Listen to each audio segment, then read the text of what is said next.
Hello guys, it's me Ferry here. और अभी मैंने आप लोगों के साथ कंडीशनल प्रोबेबिलिटी जो है चैप्टर नंबर 2 प्रोबेबिलिटी का बाय वॉलपुल बुक में से एडिशन 8 में से मैंने आप लोगों को एक्सप्लेन किया था। अभी हम कंडीशन प्रोबेबिलिटी के आगे चलते हैं, उसकी एक्सरसाइज की तरफ मूव करते हैं। बेसिक टास्क हमारा क्वेश्चंस को फॉलो अप करना था कि हम क्वेश्चंस को कैसे डील करते हैं। सो लेट्स सी 2.6 सेक्शन है, चैप्टर है और बुक का नाम है प्रोबेबिलिटी एंड स्टैटिस्टिक्स और ऑथर का नाम है वॉलपुल। तो चलते हैं 2.77 की तरफ। ठीक है, 2.77 अगर आप ये बुक पर देख रहे हैं, if R is the event. ठीक है, आर एक ऐसा इवेंट है, मैं इसको आपको इजी वर्ड्स में जो है वो बताने लगी हूँ। आर एक ऐसा इवेंट है जिसने रॉबरी क्राइम किया, ठीक है, रॉबरी की है। और डी जो है इज़ द इवेंट जिसने क्या किया है, push top state in words that what probability are expressed bye.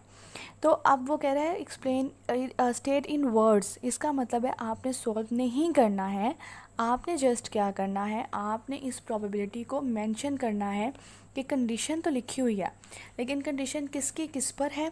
और इस पूरे वैल्यू के अंदर जैसे यहाँ लिखा है probability of R on D, इसका मतलब है आर और डी जो है वो आपके पास दो इवेंट है, जैसा कि आपको मेंशन है R is the event and D is the event. जो आर है वाला है और जो डी है वो है पुश टॉप वाला।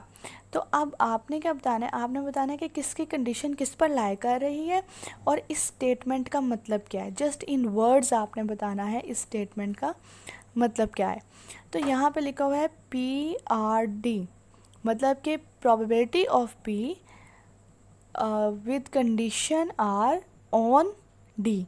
ठीक है, तो डी के अंदर आर की कंडीशन लगी हुई है, तो अब हमने इसका मतलब बताना है। ठीक है, सिमिलरली बी बताना है और सी बताना है। अब मैं इस बुक को थोड़ा सा साइड पर करके आपको क्वेश्चन सॉल्व करके इन वर्ड्स में राइट करके बताने लगी हूँ। सो क्वेश्चन नंबर 2.77, उसका पार्ट ए है मेरे पास probability of R under D.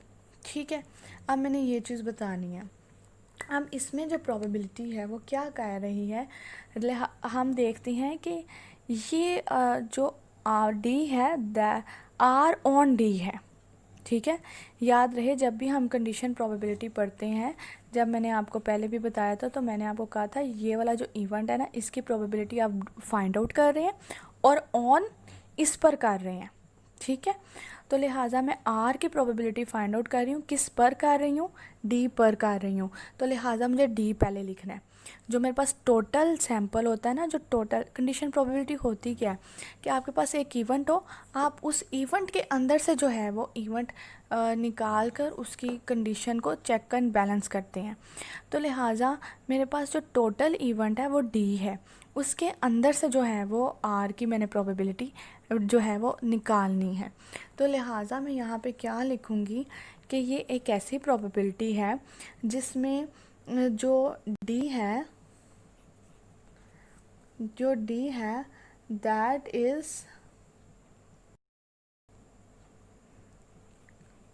Convict who pushed drop. ठीक है, ये एक ऐसी है जिसने जो है वो डॉप को पुश किया है। और जो आर है उसके लिए मैं मेंशन करूँगी कि रॉबरी हुई है। ठीक है, तो आप कमिटेड आ रॉबरी वगैरह जो भी स्टेटमेंट है वो आप लिख सकते हैं सिंपल आर डी के अंदर। उसके बाद जब मैं बात करूँगी बी की, तो बी में लिखा हुआ है प्रोबेबिलिटी ऑफ डी आर। अब इसका क्या मतलब है, सबसे पहले बात तो मैंने बताई कि आपने सबसे पहले इसको लिखना होता है। तो मैं सबसे पहले इसी बात को लेके आगे चलूँगी और लिखूँगी this is the probability, this is the probability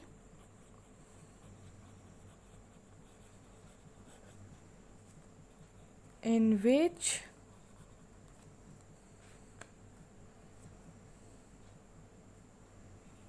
a convict who committed armed robbery, ठीक है, आर्म्ड रॉबरी। एंड अब इस पे अब आप मैं क्या लिखूं, इसका मतलब है डी डैश। तो डी डैश का क्या मतलब है, डी का कॉम्प्लीमेंट, और डी कॉम्प्लीमेंट क्या होता है, 1 माइनस डी। मतलब कि मेरे पास 1 के अंदर से, टोटल प्रोबेबिलिटी के अंदर से मैंने डी को क्या करना है, माइनस करना है। तो मेरे पास वो रह जाएगा जो बाकी बचे होंगे, ठीक है।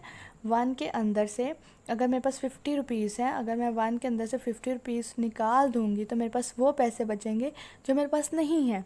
तो डी डैश का मतलब है वो वैल्यूज़ जो मेरे पास नहीं हैं। तो लिहाजा मैं यहाँ पे लिखूँगी and did not push drop for D dash, ठीक है, for D dash did not push the drop. इसी तरह से अब मेरे पास नेक्स्ट आ जाएगा P R into D dash. अब इसमें मेरे पास क्या है, इसमें मेरे पास वो वैल्यूज़ हैं जिसमें मैं, अब दोनों में डैश है, इसका मतलब है R dash is equal to 1 minus R और D dash is equal to 1 minus D. तो इसका मतलब है मैंने सबसे पहले इसको लिखना है फिर इसको लिखना है। तो मैं लिखूँगी दिस इज़ द प्रोबेबिलिटी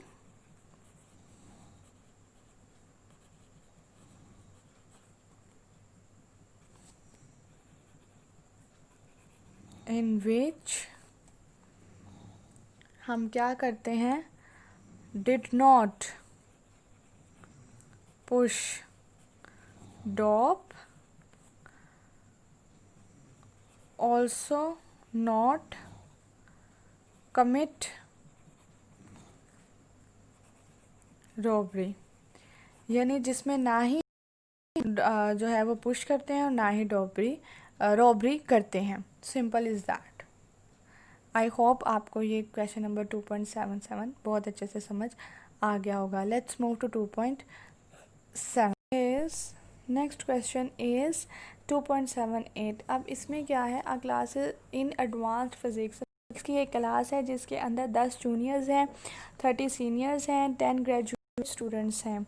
अब the final grades show that 3 juniors, 10 seniors and 5 of the graduates received an A for the course. इन बच्चों ने जो है वो ए लिया है।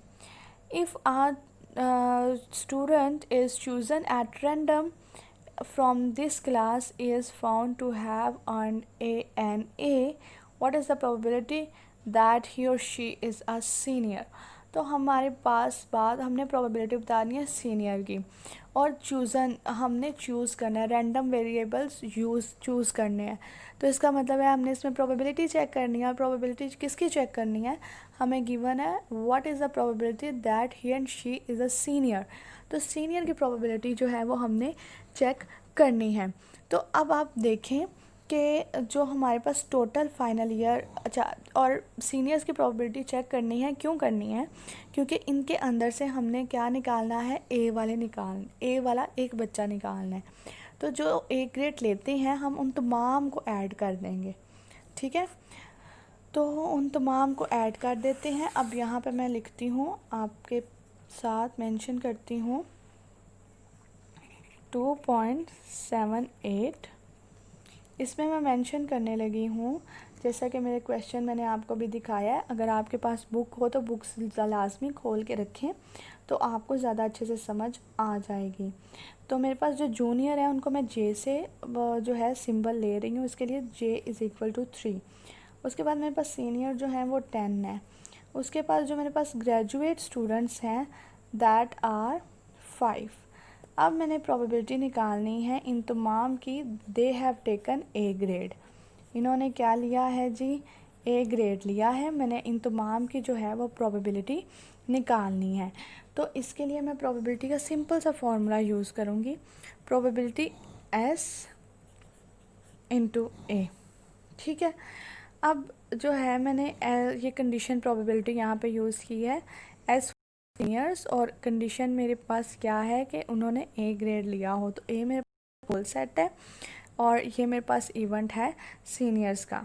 तो अब लेना है इसमें से जो मेरे पास सीनियर्स का इंटरसेक्शन आएगा वो होगा 10, उसको मैं ऊपर रखूँगी और टोटल मेरे पास जो इवेंट बनेगा वो क्या बनेगा, मेरे पास होगा 5 + 3 + 10 विच इज़ इक्वल टू 18। तो लिहाजा वही मैं इसके नीचे लिखूँगी। ये मेरे पास होगी प्रोबेबिलिटी ए, यानी कि पूरे इवेंट की प्रोबेबिलिटी। ठीक है, तो जो मेरे पास आंसर होगा वो मेरे पास जो है आप 2.78 का आंसर होगा। Coming up to next question है मेरे पास 2.79 a random sample of 200 adult.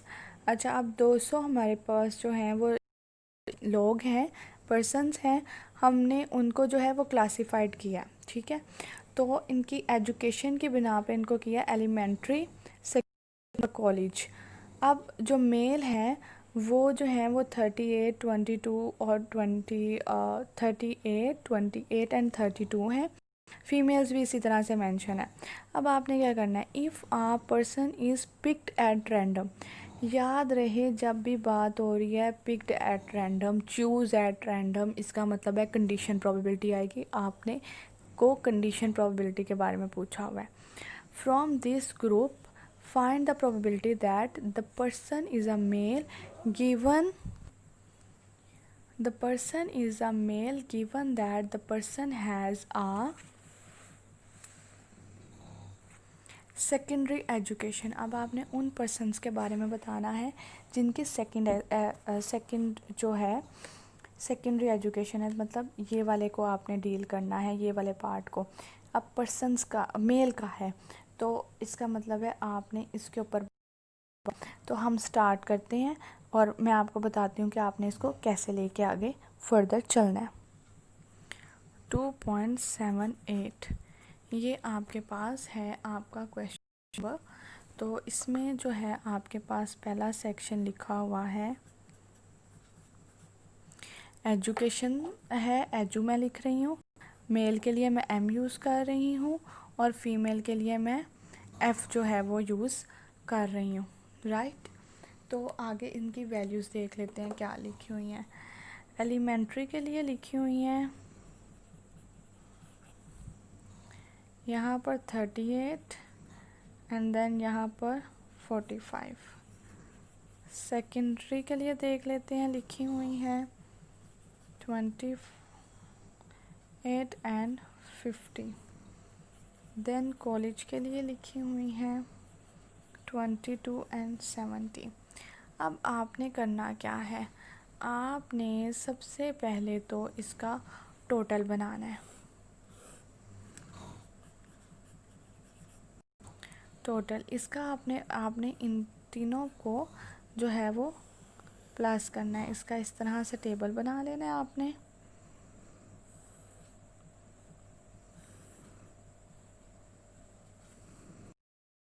भी आपने टोटल लिख देना है। अच्छा जी, 38, 28 और 22 इनको आप प्लस करेंगे तो आपके पास आ जाएगा 88। इन तीनों को प्लस करेंगे तो आपके पास आ जाएगा 112। अब इसको ऐड करते हैं, इन दोनों को जब मैं ऐड करूँगी तो मेरे पास आ जाएगा 83।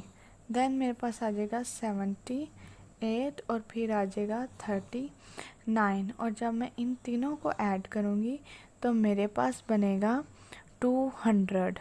याद रहे इन दोनों को ऐड करने से और इन दोनों को ऐड करने से ये सेम नंबर आएगा। ठीक है, इन तीनों को आप ऐड करके देख लो, आपके पास 200 ही आएगा। इन दोनों को भी ऐड करके देख लो, आपके पास 200 ही आएगा। ओके जी, अब आपने रैंडमली वन पर्सन जो है वो सिलेक्ट करना है। ठीक है, रैंडम जो है वो आपने वन पर्सन सिलेक्ट करना है सेकेंडरी में से। ठीक है, 1% जब मैं सेकेंडरी में से सिलेक्ट करूँगी तो मेरे पास जो फॉर्मूला बनेगा बड़ा सिंपल सा प्रोबेबिलिटी का आम फॉर्मूला है, दैट इज़ इक्वल टू 1% की प्रोबेबिलिटी जो है वो मेरे पास क्या आएगी, मेल की फाइंड आउट कर रही हूँ ना, मेल की फाइंड आउट कर रही हूँ तो मेरे पास ये चीज़ थी। ठीक है, यहाँ से मैंने मेल देखा और यहाँ से मैंने सेकेंडरी देखा तो क्या आ गया 28।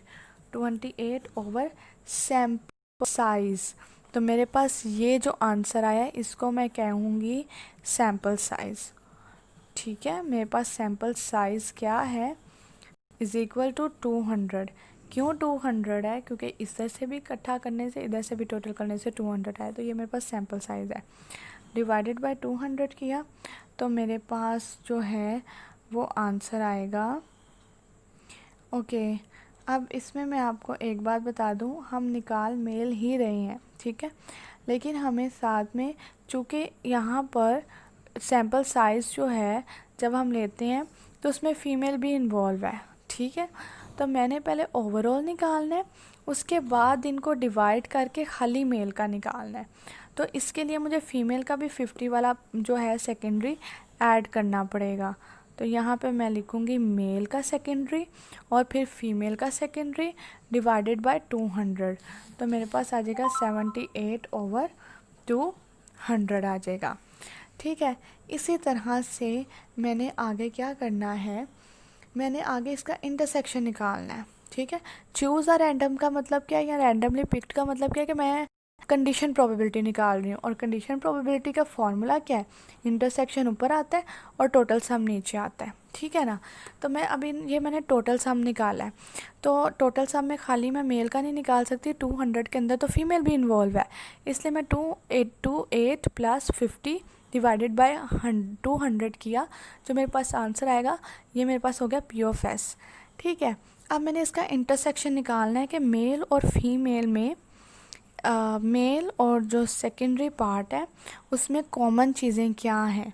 अब मेरे पास आएगा 28। देखें, अब मैंने जब इंटरसेक्शन का जिक्र किया तो अब मेरे पास आएगा 28, क्योंकि मेरे पास ओवरऑल जो कॉमन है इसमें वो 28 है, क्योंकि बात मेल की हो रही है, आपके क्वेश्चन में लिखा हुआ है, ठीक है। तो फीमेल की बात नहीं हो रही है, और यहाँ पे मुझे फीमेल और सेकेंडरी का इंटरसेक्शन चाहिए। अब मेरे पास सेकेंडरी लाइन ये है, ठीक है, और फीमेल की तो बात हम कर नहीं रहे, तो खाली मेरे पास क्या बचेगा, सेकेंडरी लाइन में से मेल पार्ट क्या है 28। तो यहाँ पे मेरे पास आ जाएगा 28 डिवाइडेड बाय 200, क्योंकि मेरे पास सैम्पल साइज़ 200 है, ठीक है। अब मेरे पास ये कंडीशन पूरी हो गई है, तो अब मैं इस पे जो है वो कंडीशन प्रोबेबिलिटी लगा सकती हूँ कि मेल ऑन एस, यानी कि मेल ऑन सेकेंडरी स्कूल जो है वहाँ पर क्या पोजीशन बनेगी। ऊपर मैं लिखूँगी एम इंटरसेक्शन एस और नीचे मैं लिखूँगी पी ऑफ एस, ठीक है, इनकी प्रोबेबिलिटीज़। अब जो मैंने आंसर ऊपर निकाले हैं उनको यूज़ करूँगी। इसका आंसर क्या निकाला है 28 ओवर 200 डिवाइडेड बाय, इसका आंसर जो मैंने यहाँ पे निकाला है 78 ओवर 200। 200 से कैंसिल, और इसको सॉल्व करूँगी तो मेरे पास जो आंसर आएगा वो आएगा 28 ओवर 78। चाहे तो आप इसको डेसिमल में लिख लें, चाहे तो आप इसको ऐसे रहने दें। That is your answer of part A. अभी हम पार्ट बी की तरफ मूव करते हैं जी। तो इसके सेकंड पार्ट में हमारे पास लिखा हुआ है the person does not have a college degree given that the person is a female. अब कॉलेज डिग्री ना हो और फीमेल की बात हो रही है, ठीक है। अब ये बात आपने जहन में रखनी है। ओके जी, अब देखें ये मैंने टेबल जो है वो 2.78 का बी पार्ट, फीमेल की बात होनी चाहिए और फीमेल की बात हो रही है और कॉलेज की बात हो रही है, ठीक है। अब इसे हमने जहन में रखा और अब हमने जो है इसकी कंडीशन प्रोबेबिलिटी निकालनी है, क्योंकि चूज़ रैंडमली का वर्ड यूज़ हुआ है स्टेटमेंट के अंदर। मेरे पास एजुकेशन है, मेल है, फीमेल है, टोटल है, मैंने टोटल कर लिया, सेम वैसे ही टेबल बनाया जैसे पार्ट ए में बनाया था। टेबल में कोई चेंज नहीं हो। अब मैंने कोई picked person is a female, अब मैंने कोई एक ऐसा पर्सन लेना है जो कि फ़ीमेल हो।